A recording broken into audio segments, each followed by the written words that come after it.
Hey there, my name is Lexi, and thank you so much for tuning in to my channel here at LexC Likes.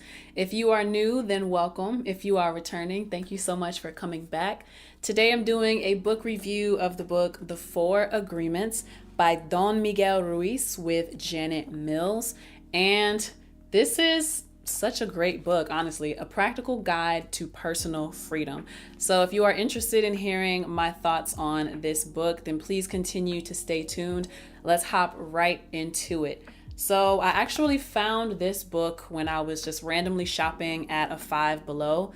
The book was only $5 at Five Below, and I've always wanted to read it, but I had never gotten my hands on a copy.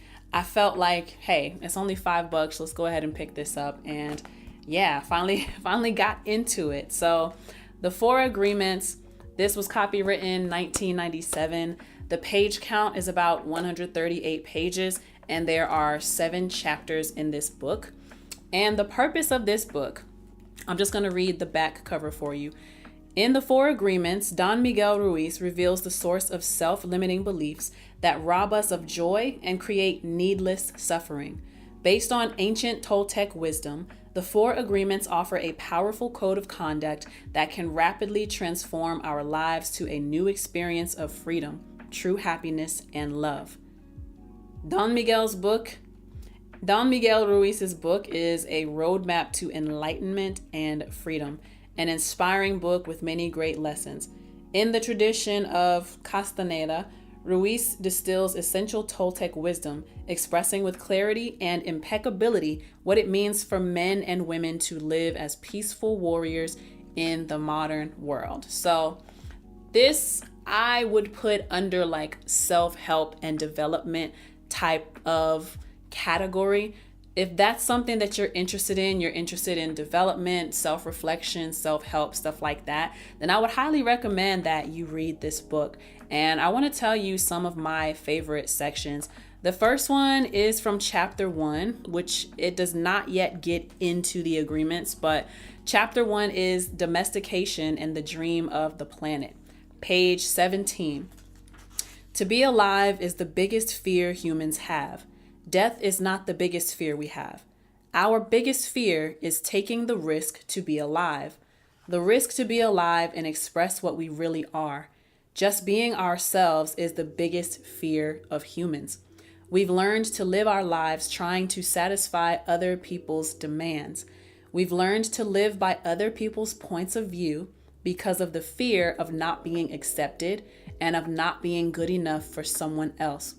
During the process of domestication, we form an image of what perfection is in order to try to be good enough.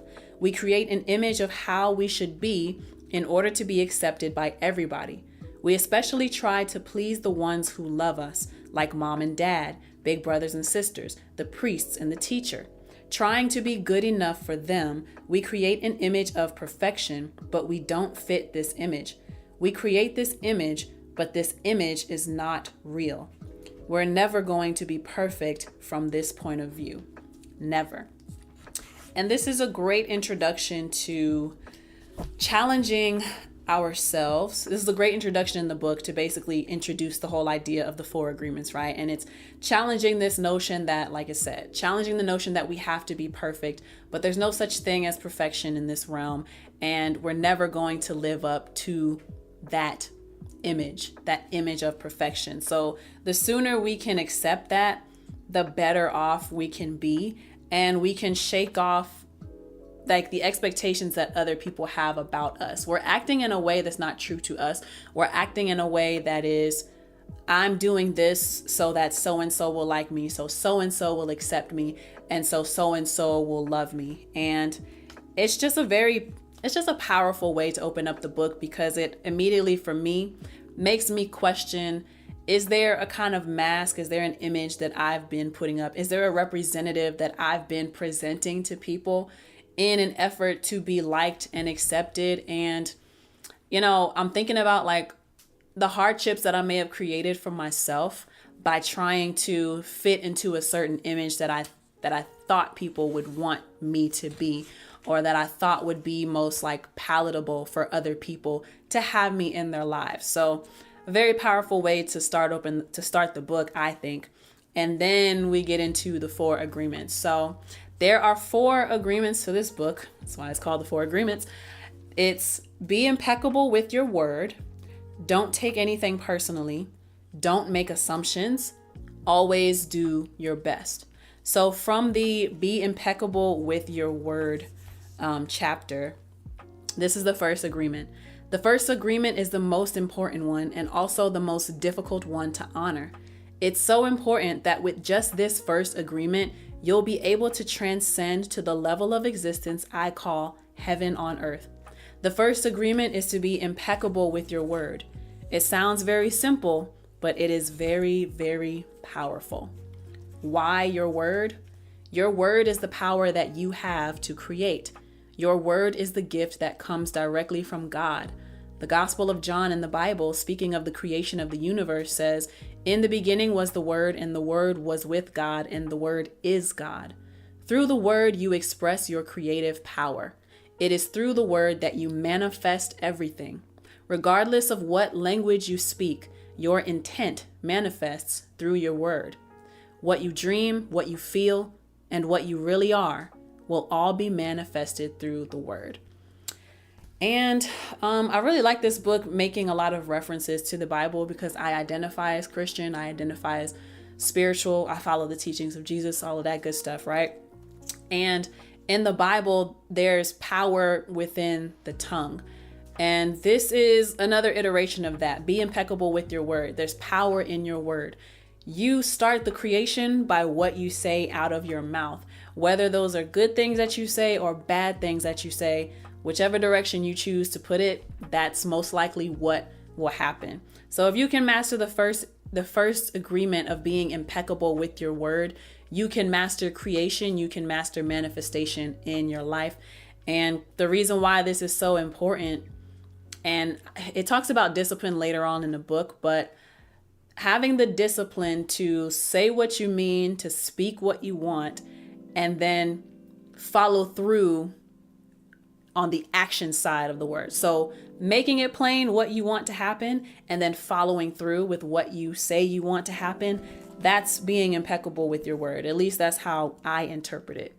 To move on to the second agreement is don't take anything personally. The next 3 agreements are really born from the first agreement. The second agreement is don't take anything personally. Y'all see this cat in the background? My goodness. Don't take anything personally. Whatever happens around you, don't take it personally. Using an earlier example, if I see you on the street and I say, "Hey, you are so stupid," without knowing you, it's not about you, it's about me. If you take it personally, then perhaps you believe you are stupid. Maybe you think to yourself, how does he know? Is he clairvoyant? Or can everybody see how stupid I am? You take it personally because you agree with whatever was said. As soon as you agree, the poison goes through you and you're trapped in the dream of hell. What causes you to be trapped is what we call personal importance. Personal importance, or taking things personally, is the maximum expression of selfishness because we make the assumption that everything is about me. During the period of our education or our domestication, we learn to take everything personally. We think we are responsible for everything.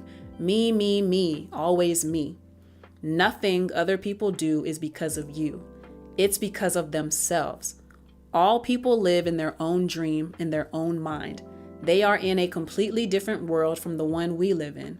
When we take something personally, we make the assumption that they know what is in our world, and we try to impose our world on their world. Even when a situation seems so personal, even if others insult you directly, it has nothing to do with you. What they say, what they do, and the opinions they give are according to the agreements they have in their own minds. Their point of view comes from all the programming they received during domestication. If someone gives you an opinion and says, "Hey, you look so fat," don't take it personally, because the truth is that this person is dealing with his or her own feelings, beliefs, and opinions. That person tried to send poison to you, and if you take it personally, then you take that poison and it becomes yours. Taking things personally makes you easy prey for these predators, the black magicians. They can hook you easily with one little opinion and feed you whatever poison they want. And because you take it personally, you eat it up. Whew, I don't know about y'all, but that was very powerful. When you take in what other people are saying about you, you are taking in that poison. Now, it works the same way on a positive spectrum, right? If they're saying something great about you and you accept it, then that can definitely work in your favor. But if someone is saying something negative, you do have the choice to accept it or not. And I think this is something that I do very well, but I also kind of worry about myself because I feel like I'm kind of void of emotion and I'm kind of void of reactions. And some people, especially in romantic situations, don't like that about me because I come off as nonchalant. But really, I learned this a long time ago, not to take things personally, especially being in the music business. I face rejection a lot. And I don't exactly remember when I adopted this. I was going to say watching a lot of Gary Vee content probably helped me through this, of accepting rejection and moving past it. But just in general, watching a lot of content over the years that taught me to accept the rejection and like move on quickly. So, and then just the idea of failing fast. I think I definitely got that from Gary Vaynerchuk. The idea of failing quickly. Part of failing quickly, being rejected quickly. Don't take it personal. Just keep going until you get a yes. I think I'm grateful that I've already like developed that, but a lot of people take things so personally and it gets them stuck and it puts the wrong ideas in their head and it keeps people in a state of like stagnation and being still, and it makes people afraid of moving forward. I can thankfully say that I don't hold on to nothing. I don't hold water. Man, a lot of things just roll off of my back. And so this was like a reaffirmation for me that I'm doing the right thing when I let things roll off my back. Now, on another tip outside of this book, I feel like I could do a better job of maybe being more in tune with my emotions, because it's gotten to a point where I'm kind of numb to a lot of things. But, I'm proud of myself for not taking things personally. My other favorite part with this particular agreement comes on page 60. So that was pages 47 through 49. Now page 60, this is still with the agreement, don't take anything personally. Write this agreement on paper and put it on your refrigerator to remind you all the time, don't take anything personally. And I actually did write down all 4 of these agreements and I put it on my refrigerator. I'm in my kitchen every single day. I look at my fridge every single day. It's a great place to put reminders and affirmations for yourself. So I did do that, physically wrote it on paper and put it on my fridge. As you make a habit of not taking anything personally, you won't need to place your trust in what others do or say. You will only need to trust yourself to make responsible choices. You are never responsible for the actions of others. You're only responsible for you. When you truly understand this and refuse to take things personally, you can hardly be hurt by the careless comments or actions of others. If you keep this agreement, you can travel around the world with your heart completely open and no one can hurt you. You can say, I love you without fear of being ridiculed or rejected. You can ask for what you need. You can say yes, or you can say no, whatever you choose, without guilt or self-judgment. You can choose to follow your heart always.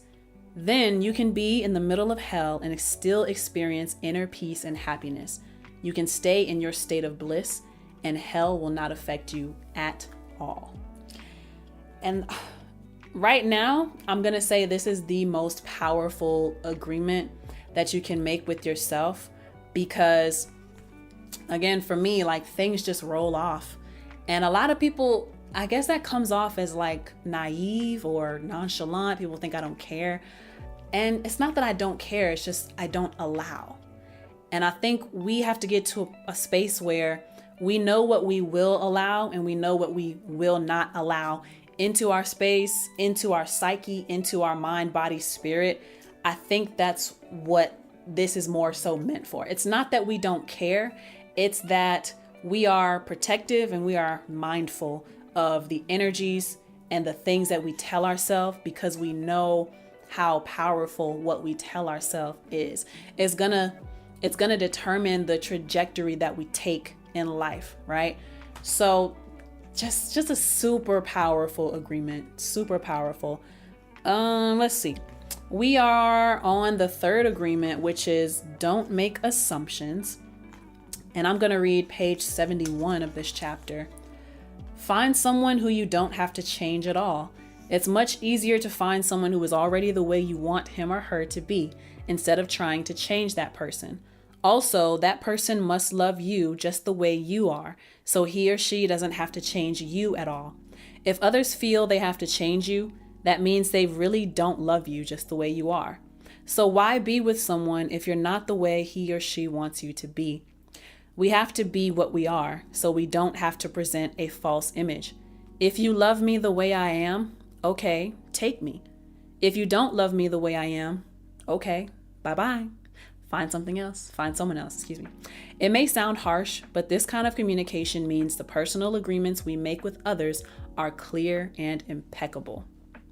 Just imagine the day that you stop making assumptions with your partner and eventually with everyone else in your life. Your way of communicating will change completely, and your relationships will no longer suffer from conflicts created by mistaken assumptions. The way to keep yourself from making assumptions is to ask questions. Make sure the communication is clear. If you don't understand, ask. Have the courage to ask questions until you are clear as you can be. And even then, do not assume you know all there is to know about a given situation. Once you hear the answer, you will not have to make assumptions because you will know the truth. Also, find your voice to ask for what you want. Everybody has the right to tell you no or yes, but you always have the right to ask. Likewise, everybody has the right to ask you, and you have the right to say yes or no. If you don't understand something, it's better for you to ask and to be clear instead of making an assumption. The day you stop making assumptions, you will communicate cleanly and clearly, free of emotional poison. Without making assumptions, your word becomes impeccable.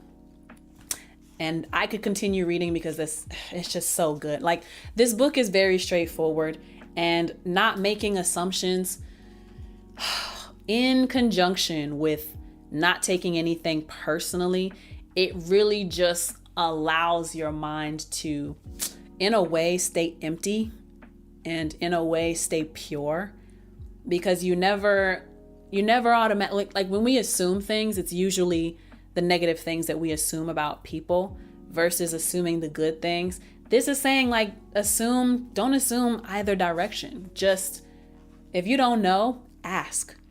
And then be prepared, be ready to receive a yes or a no. Be okay with the way it's going to go either way. And for my own self-reflection, I think I've gotten to a good place where I'm also not making assumptions and I'm not creating narratives for people. And I've finally gotten to a place where I ask questions, and it's really, how do I explain this? I've gotten comfortable with the consequences either way, whether it's going to be positive or negative. But what's more important is for me to know for sure. There have been a lot of times where I would not get myself involved in conflict because I'm afraid of the other person's reactions, and I'm creating a narrative for them versus seeing what the actual reality is. And I'm proud to say that I've developed past that. Now, if I have a question, I don't care if I'm going to sound dumb. I don't care if it's going to make the person upset or angry. I'm going to say things, I'm going to ask things with love, but I'm not going to hold back on asking just because of what the other person might do. I'm prepared to handle whatever the person might do. Hopefully it won't be bad, but if it is bad, then that's just the risk that we take. And I think we have to have a certain level of vulnerability, and we have to have the courage and the bravery to explore things and be open to whatever the outcome is going to be. And it's, in my opinion, it's a more peaceful way to live versus, making up stuff for other people. I don't want to make up stuff, and it's stressful making stuff up. Is this The fourth agreement is always do your best. And my computer just went to sleep. Hold on. I hate when it does that. And my enter button is not working. So that's kind of crazy. Okay, we're good. This says it's the fourth agreement. When did we enter this? The fourth agreement is always do your best. And I'm going to read from page 83. It's a belief like any other belief that I choose. I make everything a ritual, and I always do my best. Taking a shower is a ritual for me, and with that action, I tell my body how much I love it. I feel and enjoy the water on my body. I do my best to fulfill the needs of my body. I do my best to give my body and to receive to give to my body and to receive what my body gives to me. In India, they perform a ritual called puja. In this ritual, they take idols that represent God in many different forms and bathe them, feed them, and give them their love. They even chant mantras to these idols. The idol itself is not important. What is important is the way they perform the ritual, the way they say, I love you, God. God is life. God is life in action. The best way to say, I love you, God, is to live your life doing your best. The best way to say thank you, God, is by letting go of the past and living in the present moment right here and now. Whatever life takes away from you, let it go. When you surrender and let go of the past, you allow yourself to be fully alive in the moment. Letting go of the past means you can enjoy the dream that is happening right now. If you live in a past dream, you don't enjoy what's happening right now because you'll always wish it to be different than it is. There's no time to miss anyone or anything because you are alive. Not enjoying what is happening right now is living in the past and being only half alive. This leads to self-pity, suffering, and tears. You were born with the right to be happy. You were born with the right to love, to enjoy, and to share your love. You're alive, so take your life and enjoy it. Don't resist life passing through you because that is God passing through you. Just your existence proves the existence of God. Your existence proves the existence of life and energy. We don't need to know or prove anything. Just to be, to take a risk and enjoy your life is all that matters. So say no when you want to say no, and yes when you want to say yes. You have the right to be you. You can only be you when you do your best. When you don't do your best, you're denying yourself the right to be you.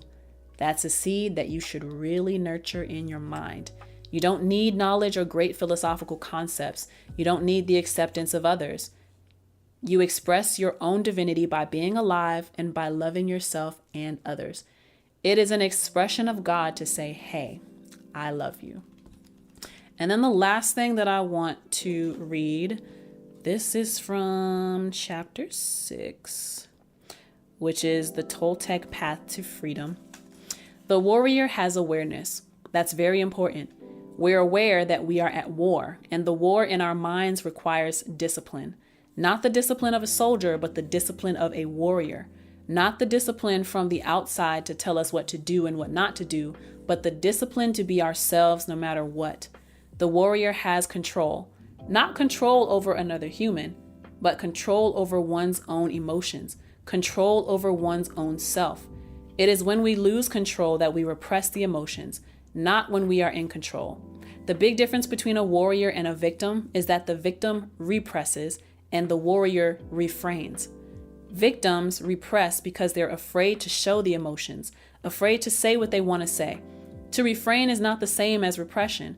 To refrain is to hold the emotions and to express them in the right moment, not before, not later. That is why warriors are impeccable. They have complete control over their own emotions and therefore over their own behavior. And I love this part so much because it reaffirms for me that I'm not crazy. I'm not emotionless. I'm not nonchalant. I'm simply aware.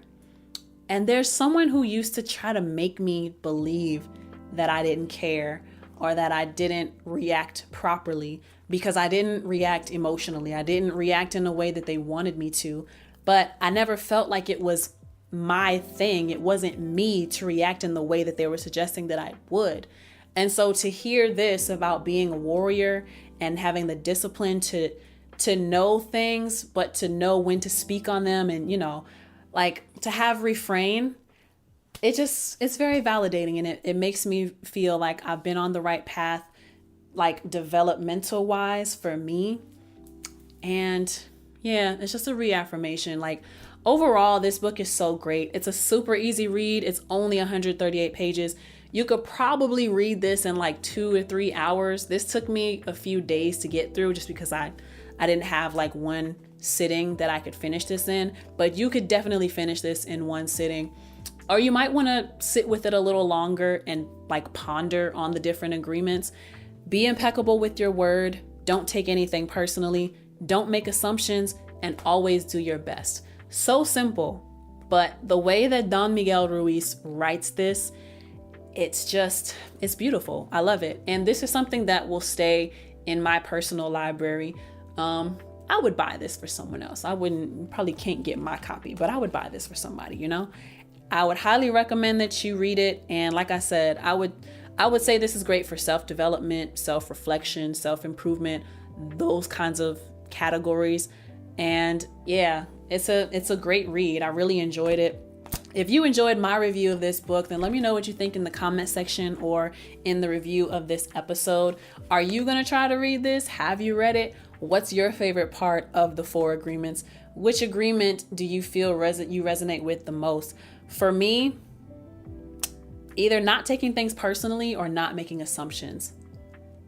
I think not taking things personally that's what sticks to me the most. And that's what I feel has the most power, is the most powerful in my life. But let me know what you think in the comment section down below. Once again, thank you so much for tuning in to this book review of The 4 Agreements by Don Miguel Ruiz with Janet Mills, a practical guide to personal freedom. It's definitely changed my mindset and helped me. I hope that it can do the same for you if you decide to read it for yourself, or if this review was good enough, then, you know, hey, ponder on those things. And I would recommend that you write these 4 agreements down and post it to your refrigerator the same way that I did, or somewhere that you look at every single day. You know, it might be your front door because you're coming in and out of there anyway. But yeah, I'm going to go ahead and end this before I start rambling. This was The 4 Agreements by Don Miguel Ruiz. Thank you so much for tuning into my book review. My name is LexC. Make sure you like, subscribe, share, hit the notification bell, and keep on coming back. But thank you so much. Until next time, my name is LexC. Peace. See, the problem with these players is they want to be one and only. They don't want to label, but don't want nobody else to hit. Problem with these players is always want to take and never want to give. Say they honest on they kids. I just feel like we're too grown up for the games now. Might be honest, but you selfish with your playtime. I'm a human, yes,